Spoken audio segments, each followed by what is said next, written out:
이 배우자의 불륜 사실을 알고요, 뭐 이혼을 하시던 아니면 뭐 이혼을 못 하시던 상관없이 여전히 오랜 시간이 지나도 계속 불륜 배우자를 비난하시면서 살아가시는 피해 배우자분들이 많으세요. 뭐 그래서 이혼과 상관없이 자신을 배신한 이 불륜 배우자가 나중에 정말 큰 벌을 받기를 바라는 마음으로 항상 그런 마음의 앙심을 품고 살아가시죠. 그리고 뭐 이혼을 하지 못했다 해서 뭐 불륜 배우자로부터 받은 마음의 상처가 뭐 씻은 듯이 뭐 없어지는 것은 아니기 때문에 이 상황에 따라서는 불륜 사실을 알게 된 그 이후부터 냉랭하게 살아가시는 분들도 많고, 심지어는 수시로 과거 불륜에 대한 이야기를 꺼내면서 불륜 배우자를 탓하고 비난하고 욕을 하기도 합니다. 그런데 우리가 생각해 봤을 때, 아니 이럴 거면 차라리 이혼을 하지 왜 이혼도 안 하고 그러고 살고 있냐라고 뭐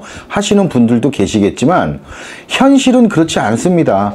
이를 지켜보는 답답한 마음이 드는 분의 입장에서는요, 이혼을 해도 큰 문제가 없는 조건이거나 용기가 있으신 분들이기 때문에 이 답답하게 생각할 수 있지만, 모든 사람이 같은 건 아니에요. 이들도 한편으로는 이혼을 하고 싶지만 뭐 아이들 문제, 뭐 경제적인 문제, 그리고 그럼에도 불구하고 불륜 배우자에게 여전히 애정과 미련이 남아 있어서 이혼을 하지 못하는 경우도 생겨납니다. 아무튼 이러한 상황이다 보니까 이런 피해 배우자분들, 이분들도 자신 스스로를 말하면서 답답하고 한심하다, 이런 말을 종종 하세요. 아무튼 이혼 여부를 떠나서 피해 배우자분들은요, 왜 상당한 시간이 지났음에도 여전히 그 분이 안 풀려서 불륜 배우자에 대한 비난을 하는 걸까요? 어느 아내가 있었습니다. 이 남편하고의 결혼 생활은 거의 한 25년 정도 됐는데, 이 남편이 조그만 회사를 운영하고 있었어요. 그런데 그 직원 중 한 명의 여직원과 불륜 관계를 맺어오고 있었어요. 그것도 7년 정도를요. 그런데 이를 알고 있는 다른 직원이 이 아내한테 이 사실을 알려준 거예요. 그래서 이제 난리가 났겠죠. 그래서 그랬는지 몰라도 이제 남편이 뭐 염치가 없어서 그랬는지 아니면 뻔뻔해서 그랬는지는 몰라도 이제 집에도 들어오지 않고 있었대요. 그래서 이제 남편이 2, 3일 정도 기다리다가 회사를 찾아갔는데, 회사에 남편이 출근도 안 하고 있었고, 그리고 상간녀를 찾으니까 상간녀도 출근을 하지 않고 있더랍니다. 그래서 아내는 도저히 이 남편하고 상간녀를 용서할 수가 없어서 이혼 위자료 소송을 했어요. 이 소장은 남편 회사로 이제 보냈고, 이제 상간녀에게는 이제 집으로 소장을 보냈습니다. 이 소장을 받은 남편은요, 이제 더 이상 이제 피할 곳이 없다는 생각에 이제 집에 찾아와서 하는 말이, 소장 내용이 전부가 아니다, 상당 부분 너 오해를 하고 있다, 이런 식으로 말하면서 일단은 소송은 취하해달라, 뭐 이렇게 얘기를 하더랍니다.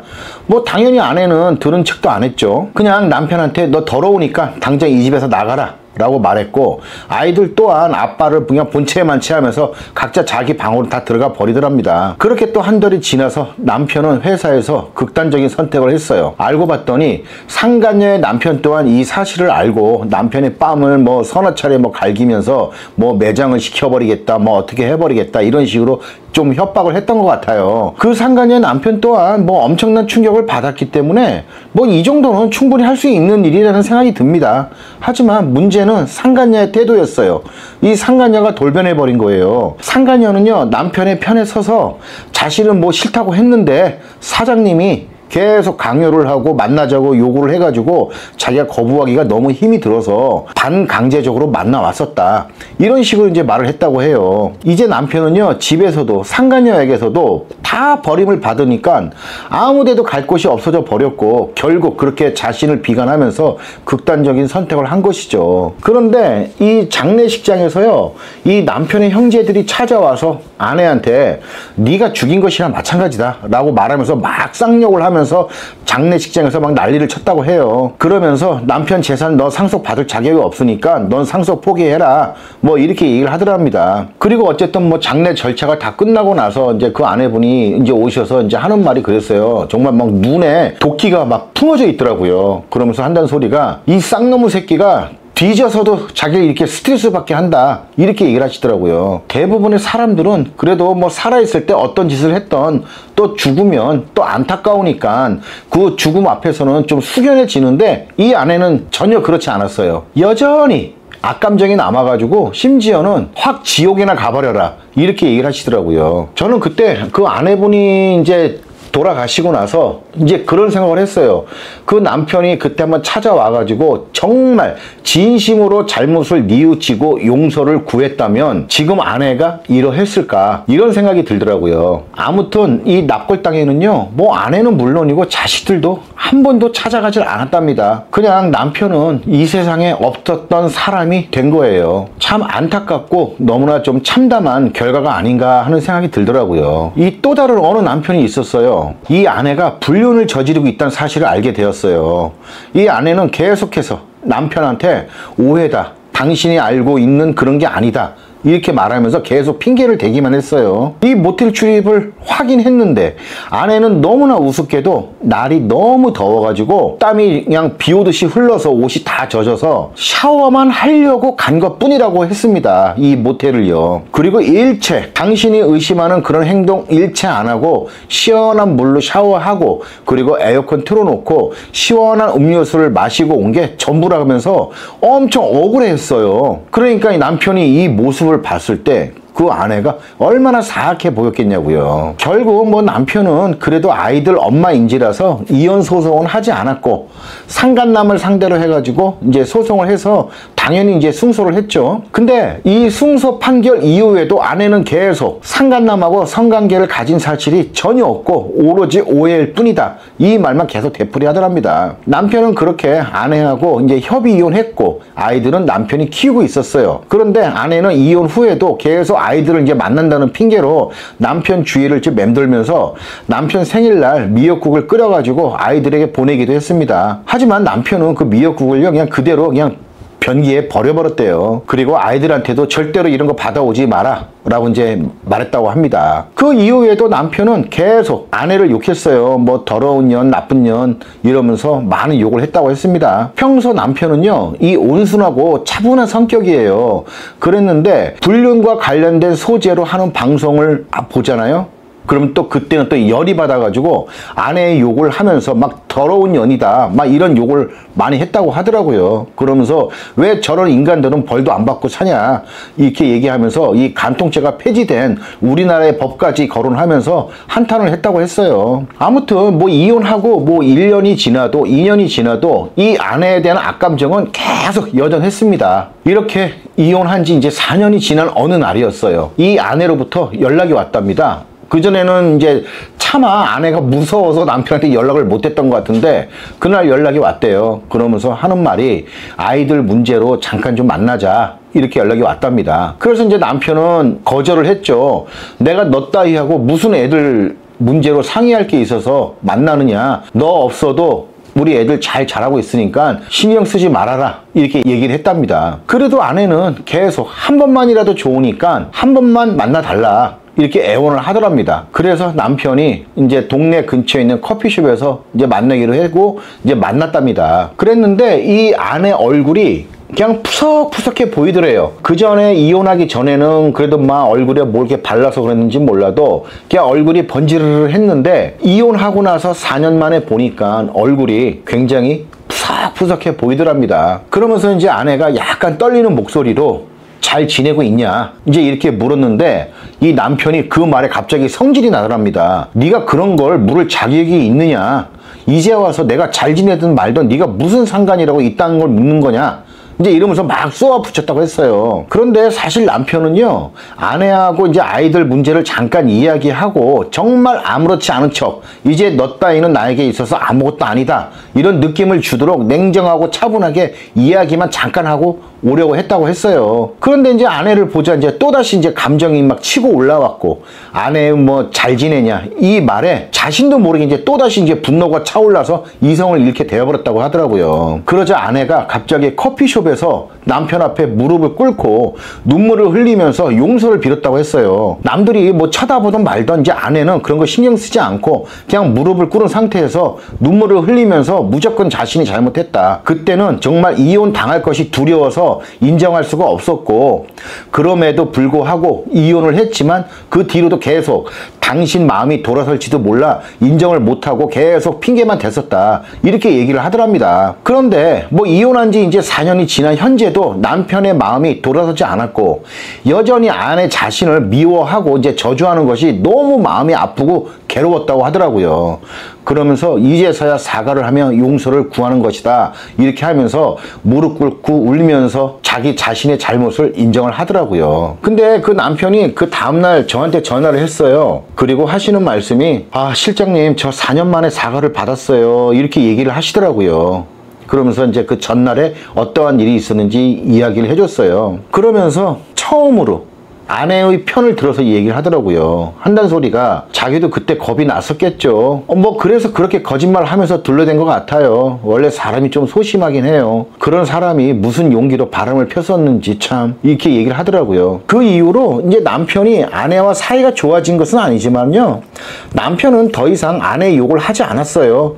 그냥 아이들 엄마로서 잘 살아가게 하기를 바란다고 그렇게 얘기를 하시더라고요. 근데 우리가 여기서 생각을 해볼 게 이 피해 배우자분들이요, 왜 이렇게 오랜 기간이 지났는데도 불구하고 여전히 그게 마음의 앙금으로 남아서 불륜 배우자를 욕하고 비난하는지 아세요? 제가 그동안 정말 수많은 상담을 해보고 저희 사무실에도 이러한 사건들을 많이 진행을 했을 때 이걸 딱 보니까요, 의외로 이 불륜 배우자들이요 정말 진심으로 깨끗하게 자기 자신의 잘못을 인정하고 용서를 비는 그런 불륜 배우자들이 의외로 그렇게 많이 없었어요. 그냥 막 이런저런 말도 안 되는 핑계를 대고, 그리고 황당한 거짓말을 하면서 심지어는 다 너 탓이다, 이렇게 피해 배우자 탓을 돌리는 그런 불륜 배우자들도 있었어요. 이러한 상황에서 이 불륜 배우자의 불륜으로 인한 상처가 너무나 커서 감당도 안 되는 상황에서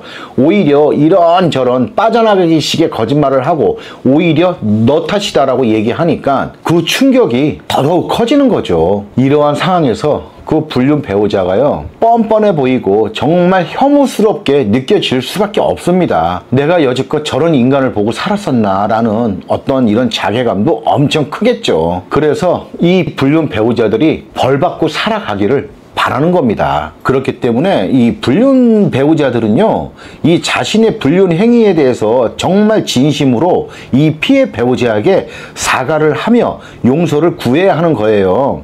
이 피해 배우자가 바보가 아닌들 불륜 배우자가 뭐 핑계를 대거나 거짓말을 한다고 해서 속아 넘어가 주는 것이 아니고 오히려 뻔뻔하고 사악하다는 이미지만 심어줄 뿐이거든요. 그래서 이 피해 배우자가 속아 넘어가는 척을 하면서 이혼을 못하고 살아가는 경우에도요, 그 악감정은 여전히 남아있기 때문에 진심으로 이 불륜 배우자를 위하며 살지 않아요.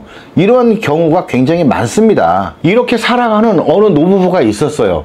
할아버지가 젊은 시절 바람을 엄청 피웠어요. 그리고 이제 늙음하게 되니까 이제 거동도 하기 힘드니까 이제 할머니한테 이제 의존하면서 이제 살아왔던 거죠. 그러니까 이 할머니가 마음에 맺힌 게 얼마나 많으셨겠어요. 그러던 어느 날 이제 이 할아버지가 연세가 너무 많으셔서 노쇠하셔서 이제 병원에서 임종을 하셨습니다. 이제 뭐 식구들은 뭐 막 울고 뭐 그러잖아요. 그래서 일단 이제 그 병실에서 이제 냉동실이 있는 이제 영안실로 이제 이동을 했습니다. 근데 우리가 뭐 TV에서 보듯이 그러잖아요. 그럼 이제 유가족분들이 다 그 침대 뒤따라오면서 막 눈물을 흘리면서 이제 따라오고 이제 그러잖아요. 그랬는데 이 영안실 거의 다 와가서 할아버지가 눈을 개슴츠레하게 뜨더랍니다. 그리고 할머니하고 눈이 딱 마주쳤어요. 그러면서 이 할아버지가 이 말은 못하고 입만 뻥긋뻥긋 거리는 게 어떤 얘기냐면, 나 안 죽었어, 이렇게 얘기를 하시는 것 같더래요. 그래서 이 할머니가 이걸 딱 봤어요. 남들은 다 우느라고 아무도 못 봤습니다. 이때 할머니가 어떻게 했을까요? 그냥 못 본 척 했답니다. 이거 그냥 농담이에요. 웃자고 하는 말씀입니다. 근데 나만 웃기면 어떡하지? 아무튼 뭐 본론으로 다시 들어가서 이제 피해 배우자분의 입장에 대해서 제가 한번 다시 말씀을 드려볼게요. 이 불륜 행위를 하고 나서도요, 계속 핑계를 대고 말도 안 되는 거짓말을 하는 이 불륜 배우자가 이 조금의 뉘우침도 없다고 생각해서 정말 뻔뻔한 인간이라는 생각을 하면서 이 분노의 악감정은 더더욱 켜집니다. 이 피해 배우자의 입장에서는요, 이 불륜이라는 엄청난 잘못을 했으니까 조금의 거짓도 없이 모든 사실을 있는 그대로 자백을 해야 한다, 이렇게 생각하고 모든 사실을 알기를 원합니다. 그런데 뭐 불륜 배우자가 하나부터 열까지 다 얘기를 해주면 아, 네가 진심으로 뉘우치는구나 이렇게 하면서 화가 풀릴 거야 아니고 더더욱 분노할 거면서 그래도 이러한 사실들을 다 알기를 원해요. 하지만 이를 다 얘기하게 되면 어떻게 될지 겁이 나는 게 또 불륜 배우자의 마음이기도 하거든요. 이는 초등학생도 마찬가지예요. 초등학생도 어떠한 잘못을 했을 때요, 더 크게 혼날까봐 계속 이런저런 핑계를 대고 자기의 잘못을 축소하거나 심지어는 그런 적 없다고 거짓말을 하기도 합니다. 그때 우리가 이 어린 초등학생이 사악해서 거짓말을 한다고 생각하나요? 남의 자식 말고 자신의 자식의 경우를 생각을 해보세요. 그냥 더 크게 혼났게 겁이 나가지고 거짓말을 한다고 생각하고 이 부분에 대해서는 크게 문제를 삼지 않는 경우가 많습니다. 이해를 하니까요. 네가 얼마나 겁을 먹었으면 그랬겠냐 라고 이제 이해를 하는 부분도 크죠. 이 불륜 배우자들도 마찬가지예요. 예를 들어서 말씀을 드려볼게요. 만약에 있잖아요. 여러분이 상간자가 생겨서 10번의 모텔을 다녀왔다고 쳐보자고요. 그런데 상대 배우자는 3번 정도만 간 걸로 알고 있어요. 그렇다면 여러분은 자신이 진심으로 뉘우친다는 명분으로 상대 배우자가 알지도 못하는 7번까지 더해가지고 총 10번 상간자야 모텔 다녀왔다 이렇게 말할 자신이 있으세요? 저는 못합니다. 그리고 이 부분에 대해서는요, 실제로 배우자의 불륜으로 찾아오신 분들에게도 상담을 하면서 제가 여러 차례 물어본 적이 있는데 전부 말 안 한다고 했어요. 아니, 안 하는 게 아니라 못 하는 거죠. 그런데 왜 못 할까요? 사람은요, 누구나 자기 자신을 방어하고자 하는 본능이 있어서 위기 때는요, 자기도 모르게 자기 방어 기질이라는 것이 생겨서 이 자기 자신을 보호하고자 이러한 경우 본능적으로 거짓말을 하게 되는 거예요. 정말 모텔 3번을 간 것까지는 이혼을 안 당할 수 있는데 10번은 또 아니거든요. 이 10번을 갔다고 말하면요, 이혼 당할 확률이 높아지니까. 그리고 유책 배우자가 되어 이혼을 한다 하더라도 10번보다는 3번이 나으니까 이래서 살고자 거짓말을 하거나 이 핑계를 대는 것입니다. 그런데 또 우연히 우리가 한 번을 더 알게 됐다고 쳐봐요. 이제 상대 배우자는 3번이 아닌 이제 4번을 알게 된 것이죠.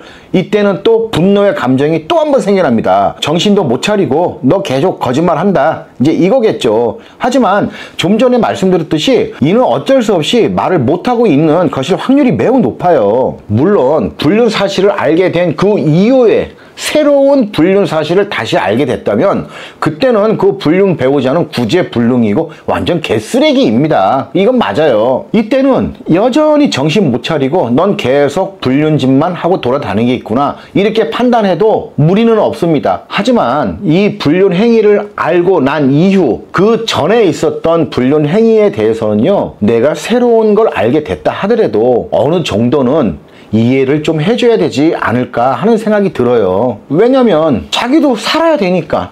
그래서 본능에 의해서 자기 자신을 방어하고 있는 거니까. 하지만 다시 말하지만 그 이후에도 또다시 불륜 행위를 하는 건 그거는 잘못된 거 맞습니다. 그래서 정말 뭐 진심으로 용서를 비는 불륜 배우자, 이 불륜 배우자가 모든 있는 그대로 하나부터 10까지 다 말하지 않고 나중에 이를 알게 됐다고 해서 너 여전히 정신 못 차리겠구나, 너 같은 인간은 정말 구제불능이다 이러면서 이를 이혼을 하는 데 있어서 참고를 하는 건 조금 좀 무리가 있는 것 같아요. 그냥 자기 방어 기제에 의해서 살아야 되니까 누구나 그럴 수 있는 상황이 아닌가 싶고, 이는 아까 말씀드렸다시피 반대로 이 피해 배우자 역시 불륜 배우자의 입장이 된다면 있는 그대로 모든 걸 다 털어놓고 얘기하기 힘들 거예요. 오늘은 이 피해 배우자의 입장보다는 이러한 엄청난 일을 겪고 있는